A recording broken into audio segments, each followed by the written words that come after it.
বন্ধুরা চলে এসেছি তোমাদের সামনে, দেখো ছোট্ট একটা রেসিপি নিয়ে। তো সবাই জানে কি রেসিপি। তো নিয়ে নেবো ময়দা, ময়দার পরে নেব চিনি পরিমাণ মতো, যতটুকু ময়দা সেই পরিমাণ চিনি।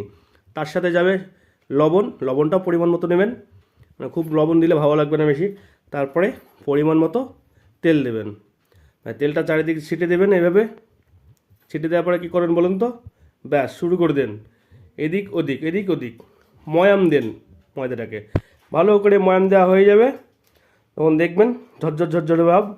ব্যাস তারপরে কী করবেন বলুন তো, হালকা পরিমাণ জল অ্যাড করে দেবেন, জলটা পরিমাণ মতো দেবেন।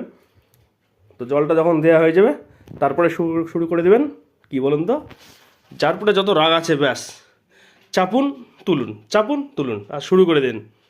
আপনার যা রাগ আছে সব তুলে দিন, যত শত্রু আছে আপনার, ব্যাস এভাবে করে যান কিছুক্ষণ কিছুক্ষণ কিছুক্ষণ কিছুক্ষণ করে যান, চাপুন দিয়ে যান, যতক্ষণ না ময়দাটা তৈরি হচ্ছে। তো ময়দাটা দেখুন আস্তে আস্তে তৈরি হচ্ছে আমার, কত সুন্দর লাগছে ময়দাটা আস্তে আস্তে। কী ছিল কী হয়ে গেল।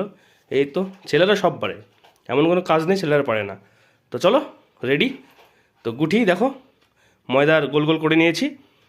তো চলো এবার শুরু করে দিই যুদ্ধ। এই যে চলছে, একবার এই কোণা একবার ওই কোণা, একবার এই কোণা একবার ওই কোণা, ব্যাস এটা হলো পরোটা, ত্রিকোণা পরোটা। তো চলো শুরু করে দিলাম।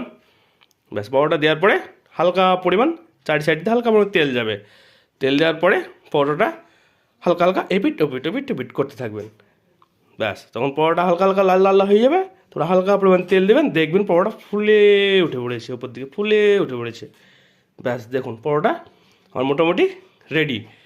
ব্যাস এপিট ওপিট করে ব্যাস পরোটাকে নামিয়ে নিন, তাহলে আপনার পরোটা রেডি। তো বন্ধুরা পরোটা ভাজা আমার কমপ্লিট।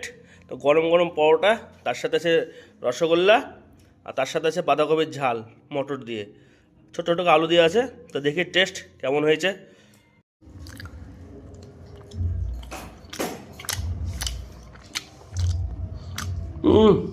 দারুণ, রাত্রিতে হালকা খাবার রাত্রিবেলায়, ফাইন। গুড নাইট বন্ধুরা, ভালো থাকো সুস্থ থাকো, আবার দেখা হবে, বাই।